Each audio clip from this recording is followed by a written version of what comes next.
Welcome to the Learning Conversations, an Education Scotland podcast presented by Chief Executive Gillian Hamilton. In every episode, Gillian is joined by teachers, professionals and experts to unpack some of the big questions and topics facing the education sector in Scotland.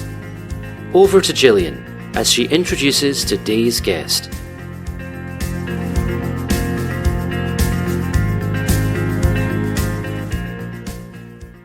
Today I'm joined by Tina Bruce CBE. Tina trained as a primary teacher at the Froebel Educational Institute, which is now part of the University of Roehampton, and went on to become a Froebelian educator. In 2008, Tina was awarded a CBE for services to early years education, and Tina's influential articles and books address key Froebelian themes such as literacy, play and creativity. Tina, a very warm welcome to the Learning Conversations.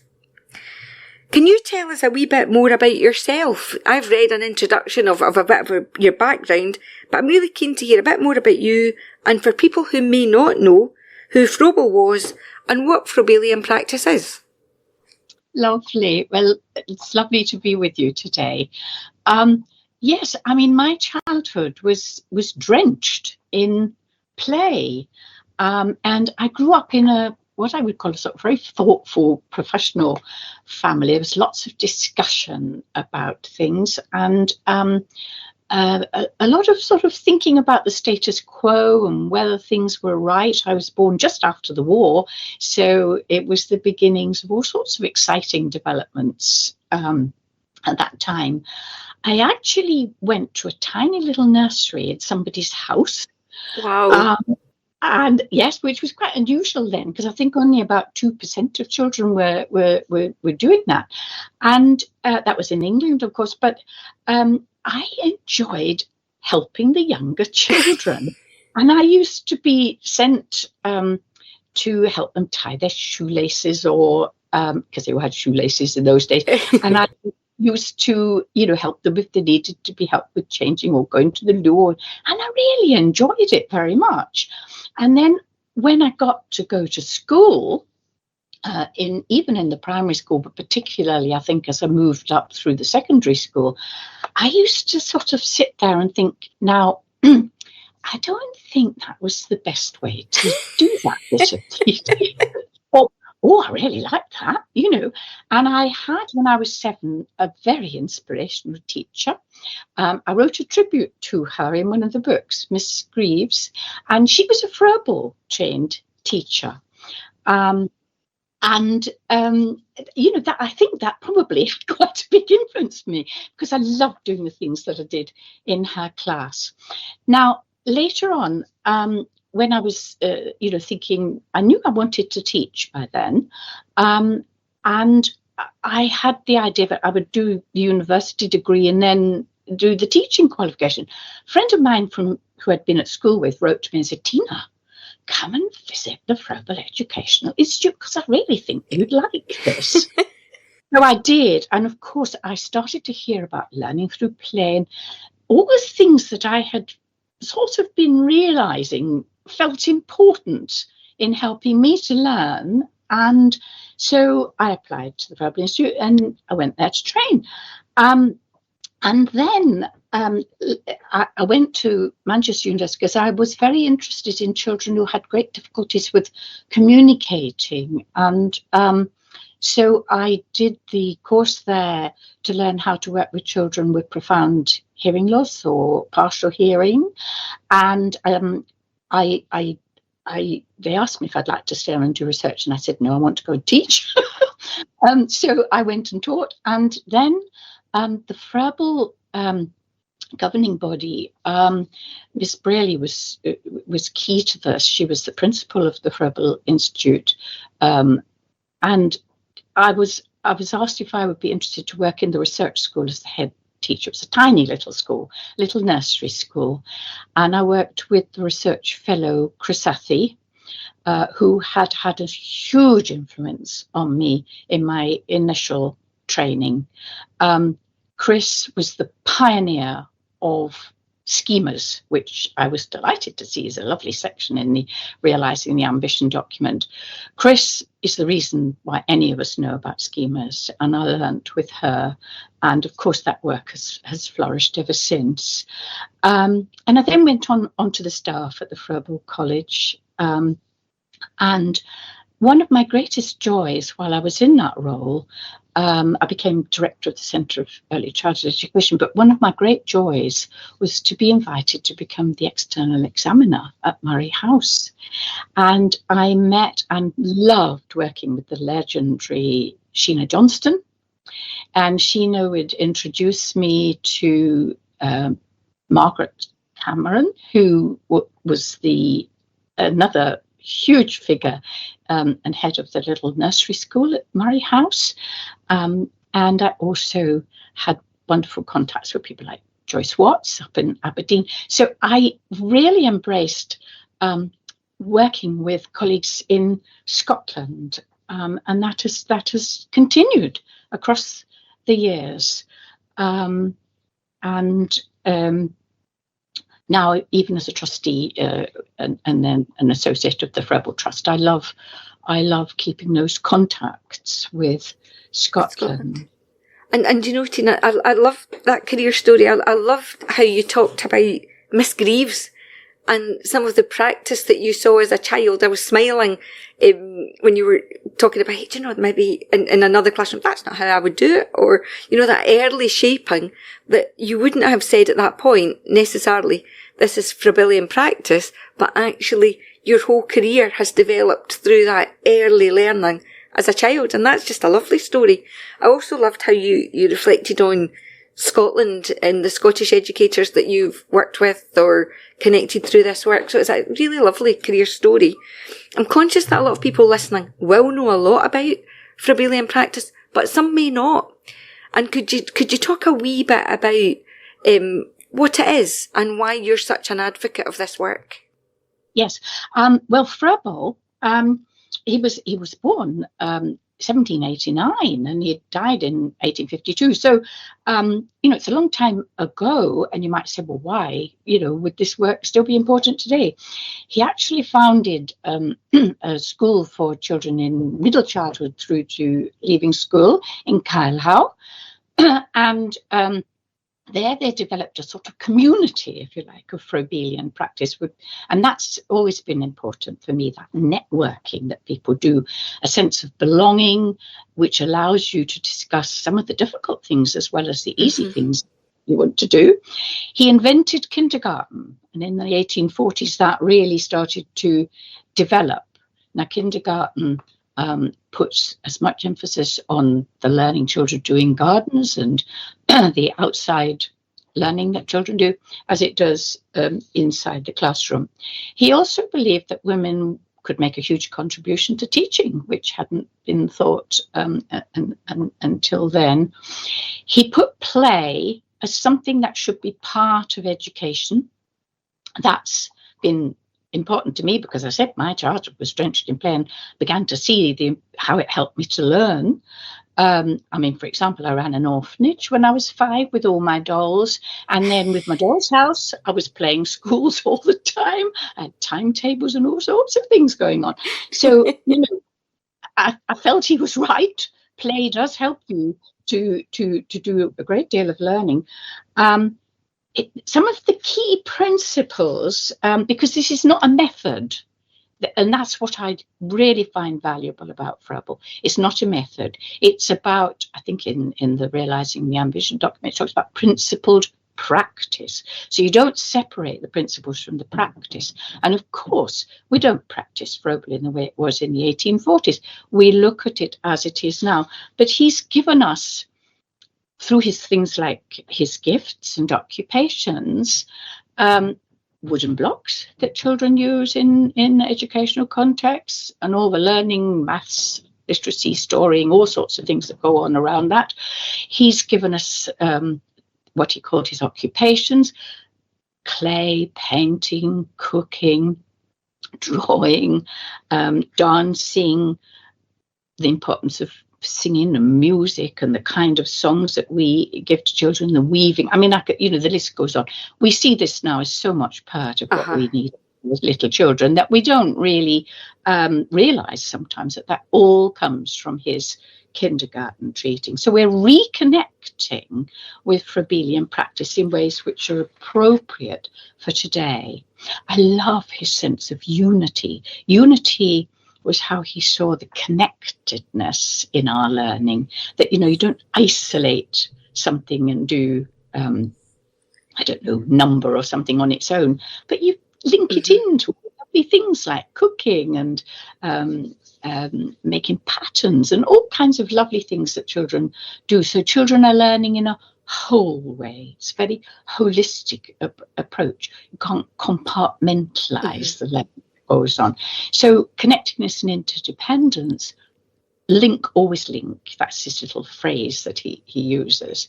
And all the time helping children to make the internal, what's inside them, external. I mean, thinking about what's a good way to teach and then actually getting out there and doing it, the linking of the internal and the external, but also the external becoming internal, because as we observe things and we reflect on them and we analyze them, we begin to act on these things.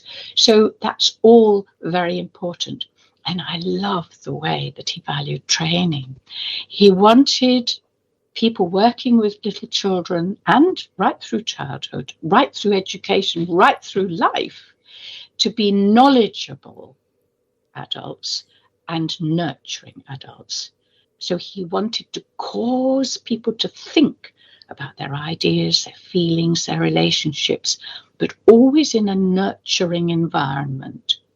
Now, going through school, you see teachers who you will use humiliation or shaming or punishments, depriving you of playtime or whatever. And, Froebelians do not do that. Don't give rewards. They don't give those kinds of punishments. It's about looking to see, observing, and then working with the situation to help the child.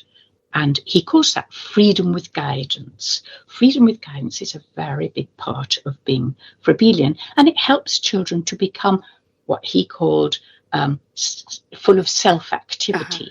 We would probably describe it more as autonomy now. It's about knowing yourself, knowing that you have ideas about what you want to do, and then seeking help if you find you can't quite carry through your idea, knowing how to get the right kind of help in the right way, and then carrying on your own. So it's a bit different from being independent. Autonomy is you can use other people to help you and you know that the help is there. So causing thought in a nurturing environment, absolutely key. And I've said we do that indoors and outdoors in nature. He was also marvellous on creativity and the power of symbols. This is another area, along with play, that I've become more and more fascinated with across the years. And again, if you want children to do beautiful drawings or to write lovely little stories and things, it's about beginning where the learner is, not where you want them to be. Because if you start with the end bit and you work backwards, it's not nearly as effective as if you look at what the child is trying to do and is interested in, and you help them with freedom to do that, but you also provide the right kind of guidance to each unique child. A phrase I've heard in Scotland is getting it right for each child, something along those lines. That's very Froebelian, very Froebelian. And the other lovely thing about it is, of course, you can be Froebelian anywhere in the world, because if you're using the situation you're in, beginning where all the learners are, beginning with the kind of environment that you've got to do the teaching in, be it a desert or whatever. And that was very valuable during the pandemic with the COVID context, because Froebelians were able to find ways, always find a way to make it work, because the adults are autonomous and they need to find the right ways to do things as well as the children. Now, Gillian, I could go on forever about this, but I probably ought to stop. And I could listen to you going on forever about this. I'm really enjoying those reflections. We talked a wee bit about your career as we were, when we were chatting earlier, but just the passion and lifelong commitment to this work shines through when you're talking. And a lot of what you're saying, I think, aligns with current thinking and ambition for Scottish education. And you reflected on, you were talking about the importance of community, the sense of belonging, and the need for continued learning and development through a career. I've spent a career passionate about the importance of the development and continued learning of educators across Scotland. So you're very much preaching to the converted. I want to ask a question. You talked about a Froebelian. What makes an educator a Froebelian? Is it the development? Is it the training? Is it a way of being? Can you say just a wee bit about what constitutes a Froebelian? I think it's really working hard to stay true to the principles. Those principles that I've just spoken to are absolutely crucial, because all the time you have to stop and say to yourself, is that Froebelian if I do that in practice? Uh-huh. It's very, very easy to stray away, because lots of people will give children paint or will do cooking with children, but it's what makes it Froebelian is linking it to those principles, and then really working with your little community, the team that you're working with, probably, or if it's a family situation, even, it's something that parents who want to try Froebelian, it's keeping that reconnection with the principles, which haven't changed across the years since Froebel's time, but getting the practice right to fit those principles now. And I think that makes it always interesting, because you're not going to get in a rut with a rigid method. Froebelian work it's not a method, it's a philosophical framework which has lots of practical things in it, but what we need to do is reconnect with the practical things so that they work for us today. So we might not offer very tiny children his original gifts, but we have more modern day wooden blocks, which many settings will be providing.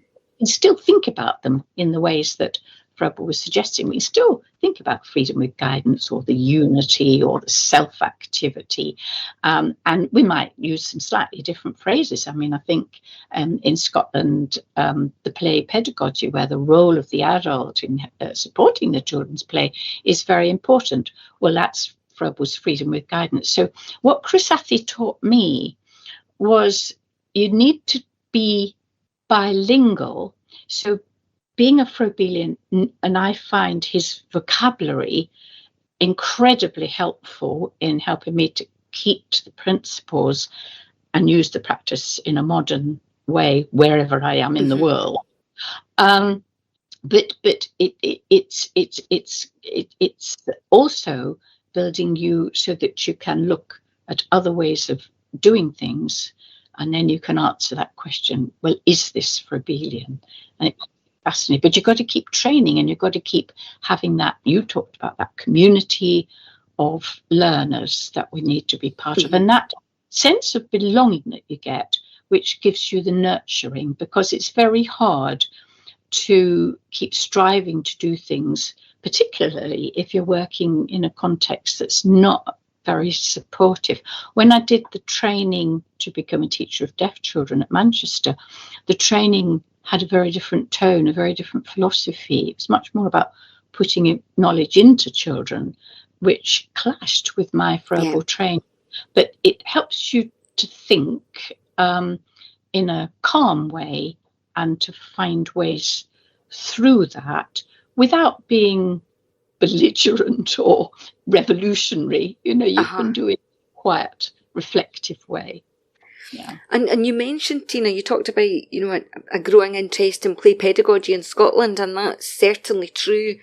I try to spend a lot of time in schools in early years settings as part of my role, and I'm definitely seeing, an increased increase in that work. And you talked about realising the ambition too, and the impact that's having in play in Scotland. Tina, that brings me to the fact you've talked a lot about the different roles you've held, and as part of these, you've done a lot of research focusing on children's play. What's come out of this research that you feel could potentially support our youngest learning in Scotland, giving an increasing interest in this work and in play pedagogy? Lovely, yes. Oh, yes, lovely. I mean, you've been doing such a lot of work for a long, long time. It's really the work that's going on now in Scotland. I started off, I think your document was called Under Fives in Scotland, and then the Curriculum for Excellence, and now the Realising the Ambition. And there's been a long journey there, all of which has been, in my view, very... it chimes with the Froebelian approach, but if I put it that way. A lot of the research that I've done, I became interested in trying to just tease out play somewhere in the early 1990s, and I looked at literature and research. So it was sort of individual research project where I came up with 12 features of play, and I started to do some work with the Castlebray. Oh, yes. Yes, that was very exciting. And in 1994, we actually had a book that came out of it called Developing Learning. Now, that was exciting because Maureen Baker, who was head of a nursery school, got this group together, and we were a lovely mixture, of interdisciplinary workers. We had people who were interested in daycare, librarians, we had family workers, all sorts. And the different chapters reflect that work. Now, we weren't terribly upfront for Froebelian, because at that time you couldn't get a book published if you were too specific about the approach you're using. But it is totally Froebelian, that, and it's still used now. Now, another one was a little bit later on. I worked with a group. It was a sort of Froebelian network, and we used to meet, and I didn't always attend the meetings, but I did if I could, and that led to a lovely book that was very overtly using the Froebelian vocabulary, called Early Childhood Practice Froebel Today, and that came out of that very practical research that we did, gathering the data from observations, getting it documented, which is a very important thing, and then working out, best ways forward. That won a Nursery World Award, so that was very thrilling. And then another award-winning book. We did a project, and this was Jane Winnett was leading this one, led to a book called Putting Storytelling at the Heart of Early Childhood Education. Early childhood practice, because we wanted to keep that multi-professional approach, and that won a Nursery World Award. So you can see from this, I love projects, I love research, which is qualitative, and it's always developing practical projects which take us into Froebelian themes, which can be further explored. And one of the books that I wrote, it's called Frederick Froebel, A Critical Introduction to Key Themes and Debates. That came out in 2023. But a lot of the people that I'd worked with in Scotland decided that they would continue their training a bit around that, and they formed a book club, and they would do a chapter every month or something like that, which is, taking something and really analysing it is great. And I didn't attend that, which felt important because it meant that people had the freedom without a constraining kind of guidance to really discuss the things that were important to them in that. There was slightly different kinds of research that I've been involved in, but I wanted to give you the Scottish ones first. But when I was head of the little tiny nursery school, working with research fellow Chris Athy in the 1970s, we were looking there at, through observation. Again, it was a Froebelian nursery approach, but we were really focusing on engaging parents with the children's learning. We called it a partnership with learning, and using schemas to do that. Now, both parents and schemas are in the Realising the Ambition document in different sections, and that is just so exciting for me. The Froebel governing body said to me it would have been the 1980s, late 1980s, we want something, a bit of research, Tina, that's Froebelian. And I thought, well, let's look at block play, because that would be good. And I had 5, these were 5 settings. They were all nursery schools in London. But we spent a couple of years just, again, same approach, observing, meeting together, discussing, lots of reading. Pat Gura was a wonderful research fellow with that, and she then edited our book, because again we had all sorts of practitioners contributing to the writing of the book. I think it's so important that we don't just have researchers writing up research. It's really lovely if the practitioners can join in. The Froebel Trust has been funding those kinds of projects with practical inquiries and this kind of work, both across England and Scotland, and they're lovely development of practice projects. I have been spending the last couple of years as a supporter to a lovely project that's called Reflection with Guidance. It's in Guildford, and they're being helped by the CREC team, Chris Pascal, she did that lovely project on the pandemic, working with colleagues in Scotland as well as England. And again, that's very Froebelian. It's got 4 lenses that they've looked through. So it's looking at things like how we use spaces, who's in the spaces, what do we want to do to make things more Froebelian. And I helped them with the section on play. What we found was that 12 features is it's quite a lot to deal with. So what we did was to use their observations. They would be sharing those, and get it into a form where we still got the 12 features of play, but we've layered them. So we've got layers of play. And I'm still helping them with that. We're all continuing that work, even though the project is not we just couldn't bear to stop. And there's going to be a Routledge book that will have all of us writing in it, and that's coming out next year. And then also they're going to do a webinar with the Froebel Trust, but that would be great for people in Scotland, because I think it chimes again with the Realising the Ambition document.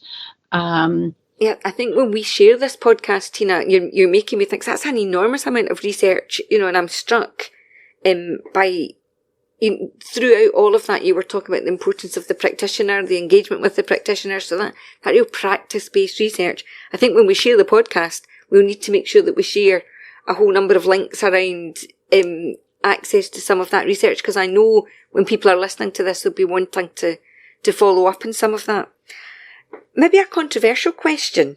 We're talking really positively about the Froebel approach. We're talking really positively about communities, networks, learning, the importance of outdoors, the importance of play. What would you say to people who question the effectiveness of play-based learning, or contend that children at a certain age are too old to be playing as part of their learning? How would you address some of those challenges or criticisms?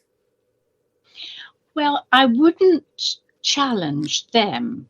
I think, we talk about adults becoming knowledgeable in a nurturing environment as part of the Froebelian principles.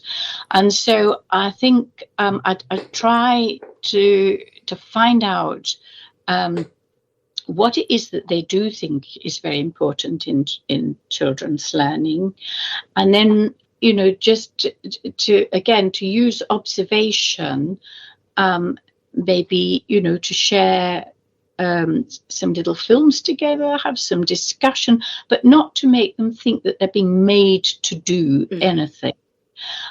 Because I've found that that's a very good,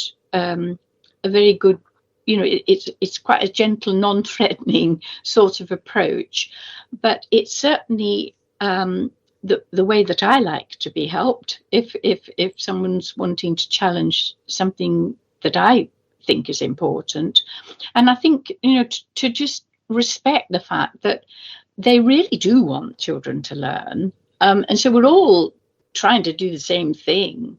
It's just that there are some different ways of doing it, and I think quite often it links back to help. If it helps them if they are able to look back on some of the things that they found they liked doing as children, things which they might not have seen as education at the time, but maybe it was educational.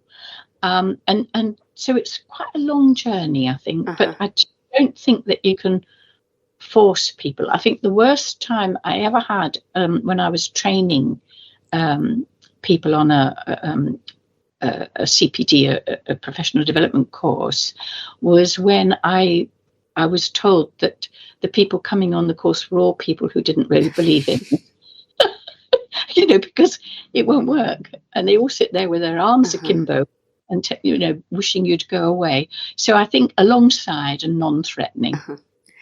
Tina, I'm really conscious of time, and I think you and I could talk for 3 hours about this work. But I'm going to ask you one final question. And that's simply because I think people listening to this conversation today will want to find out more. What would your advice be for someone whose interest has been piqued, who isn't coming at this with their arms folded, as you said, someone whose interest has been piqued and they want to learn more, or even start using some of the approaches that we've talked about today? Where would you point them to? Well, I think a good start would be the Froebel Trust website, because they've got lots of downloadable, free of charge pamphlets, which I know people find very helpful to get them started. They've got lovely webinars that you can get. It's all free. All the resources are free. So that's a useful website to look at, and they will find some of the Scottish projects that have been going on in there. I think there's been the marvellous training at Edinburgh University with the certificate course, the Froebel practice course. I loved helping to get that set up some years ago. That is a lovely thing to do. Or if they wanted to do an online course, there's the Froebel Trust short courses, which are not really that short, actually. I think we need renaming. But people seem to find those very helpful. You don't have to take exams. They really are about that networking, and it's down to you what you take from them. So autonomy is the key. And then forming some little local groups where you all just chat. Maybe just taking along an example of something that's happened in your setting and asking yourself, well, is this Froebelian? Let's have a little think about it. That can be very nice and enjoyable too, if you've got a little network. Brilliant. And we'll make sure, Tina, that we point in the direction of the Where Education Scotland can support with some of that too. Tina, I'm going to finish our conversation by saying an enormous thank you. I've really enjoyed our chat this morning. I've learned a lot, but I've just been blown away by the passion and commitment that you've got to this work. So thank you so much for joining us this morning, and I'll look forward to hearing more about this work as Education Scotland support it going forward. So thank you. Thank you very much, Gillian. I loved talking with you. Thank you for listening to this podcast. Don't forget to subscribe for notification of when a new episode is published.